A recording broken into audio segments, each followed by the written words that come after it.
coming up next live is my Fourfold Path to Enlightenment. We'll catch you then. Welcome to the Fourfold Path and Dr. Michael Likey's spiritual tools and technologies that will increase the quality of your life.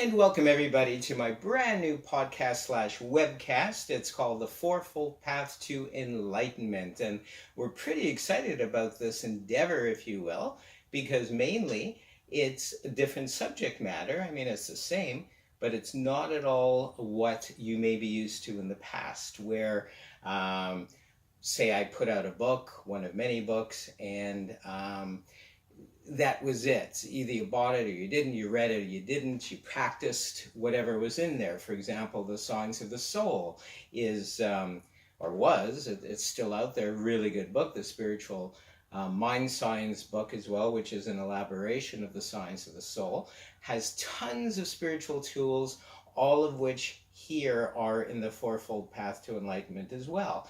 And what's exciting is that with the Fourfold Path to Enlightenment, my latest book, which is a mere 160 pages or so. It's not a huge book. It's not over 300 or 400 pages like my other books. But this one is very concise. It cuts to the bone. It's really neat. It tells you exactly what you need. It tells you exactly what you don't need. It tells you what to look for to see if you are on path or not. It shows you, or tells you rather, when you're on path, when you're not on path, what the symptoms are, etc. Now, the pros and the cons to this book is you're not just going to read it overnight and you're done.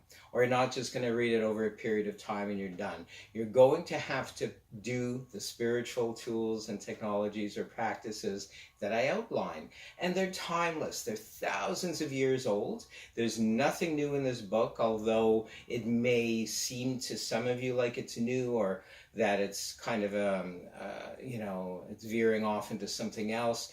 But really, it's so traditional. It's thousands of years old, nothing new. It's based in the wisdom of the ages and the sages and the seers, going back tens of thousands or more years before the times of the Buddha or the Jesus, the Christ as we know him, historically and otherwise. So, let's get down to, I see we have some tweets. We've got the Facebook page up, so that's happening right away. Right away from @Lowbro, I think, is what's in it for me? Well, that's plainly obvious. What's in it for me? You're going to be happier. You may even be healthier. I don't claim any guarantees. I put right away in the disclaimer to do conventional medicine. If there's something that ails you physically or emotionally or whatever, go see your doctor, go see a regular commercial practitioner. But if you want to augment your life with these spiritual practices, with what we might deem as alternative wellness practices, well, this is certainly for you. This book, as are all my books, The Fourfold Path to Enlightenment, is to go tandemly with your already conventional medicine regime. And so, because it tackles spirituality. And a lot of people believe, as do I, that the brain and the mind is the key to everything. It's the key to illness, it's the key to health, it's the key to everything. That our emotions manifest into either good health or bad health. Our emotions can make us not hear, our emotions can make us not see, our emotions can bring us up and make us so happy that we can do anything, literally and figuratively. You've heard that that story where a man or a woman suddenly had super strength to save his child and lifted up a car. Well, that was not just adrenaline. That for sure was chemically speaking and medicinally speaking adrenaline, but also at the same time something clicked within the very center and nucleus of the person's brain or mind, boom, giving him or her superpowers, if you will, giving him or her that shot of adrenaline, boom, up came the car. And so it is with our life. We can choose to be happy, we can choose to be miserable, we can choose to be well, we can choose to be sad. And the term, the Fourfold Path to Enlightenment, although it kind of sounds Buddhist, because there's an eightfold path, there's all kinds of paths, if you will. I researched the title. I went online. I Googled the Fourfold Path to Enlightenment, first to oneness, and then to oneness and enlightenment in various combinations. And although this sounds not new, believe it or not, there were no other titles like this one. So right away, that's how I know that I'm going to use a particular title, that it's inspired or channeled. So the Fourfold Path to Enlightenment sounds really heady, it sounds really big, but all you require for this is discipline. All you require for this is the need and desire to know that you're worth it. And if you know that you're worth it, you'll get into the habit of meditating 1, 2, or 3 times a day. I recommend in the book, and usually to my students, that you meditate 3 times a day, 20 minutes each time.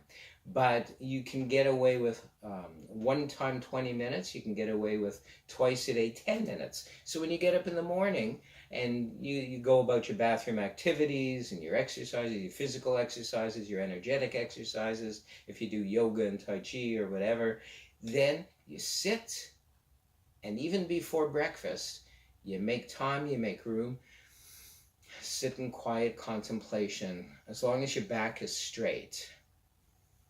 That allows the flow of Kundalini energy up your spine. If you're going to slouch, well, your breathing will be hindered a little bit. But if you sit up straight with your back up against a wall, or your back up against, say, a pillow, or your back up against a couch or whatever, as long as your spine is straight, your breathing won't be labored. And if you believe that the Kundalini, the twin serpentine energies that start at your root chakra or your bottom, as soon as it begins to heat up, that it begins to intertwine and go up your spine, activating the chakras or energy centers in our body. If you believe that, well, then it'll work.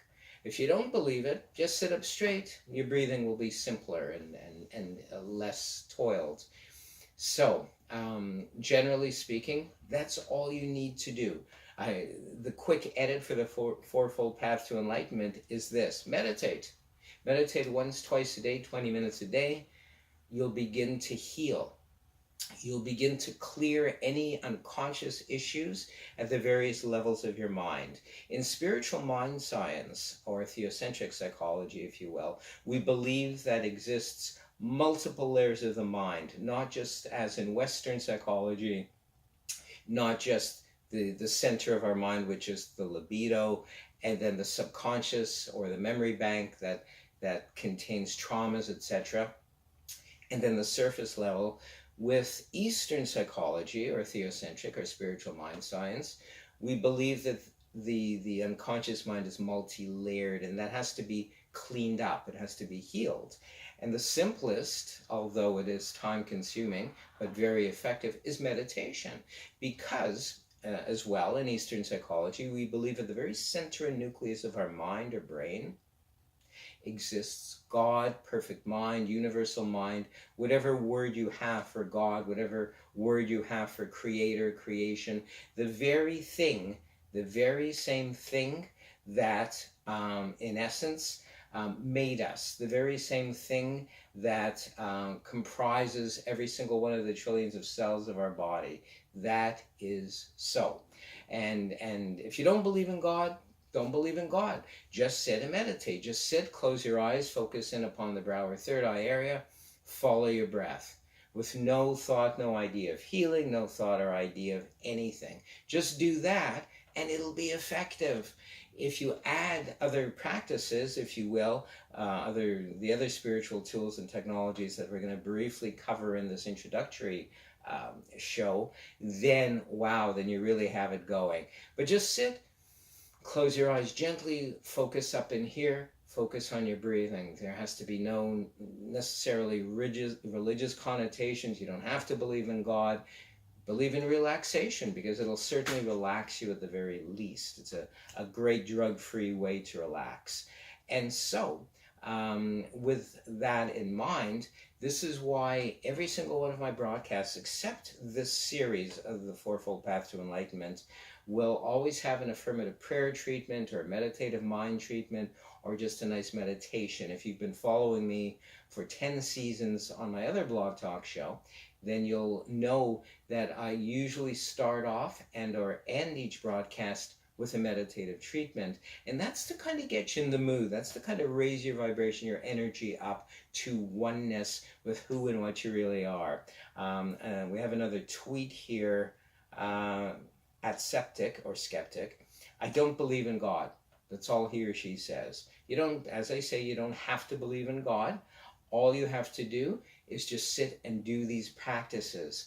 And if you don't want to believe that you'll cozy up to God, if you don't want to believe that you'll become one with God, then know at least it'll relax your body enough, physiologically speaking, that you can bypass any unconscious hindrances you may have, any problems you might have held on to in your mind, any traumas. It will at least clear that over time. It's not going to happen overnight. So you don't have to believe in God. There's no religious connections to anything I've ever written, even though I speak a lot about God. But I also use universal mind as well as a, if you will, and I'm just checking. If you see me turn away occasionally, it's just to check how our time is going, and I see we're still doing really, really good. What all my broadcasts and all my books are not about God in the religious sense, but God in the Creator, in love, in all things good, that energy that sparked our being, our very being.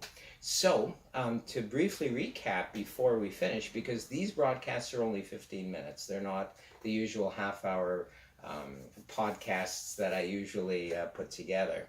The first spiritual tool and technology is mystical meditation, contact meditation, or higher consciousness meditation. They're all the same thing, spiritually speaking, to make contact with God or for oneness with God. If you don't like that theory, if you don't like that application or belief, just call it meditation, but it's really Eastern as opposed to Western. Western meditation, you have this guided thing, and I'm walking through a forest, and it can have some therapeutic value, but with Eastern psychology, the results are more long-lasting, they're permanent, and they're actually really healing. As a clinical hypnotherapist, some of my clients have preferred that I hypnotize them or allow them to self-hypnotize themselves. They're not into meditation, the energy of meditation or the terminology of meditation. And you know what? That's fine.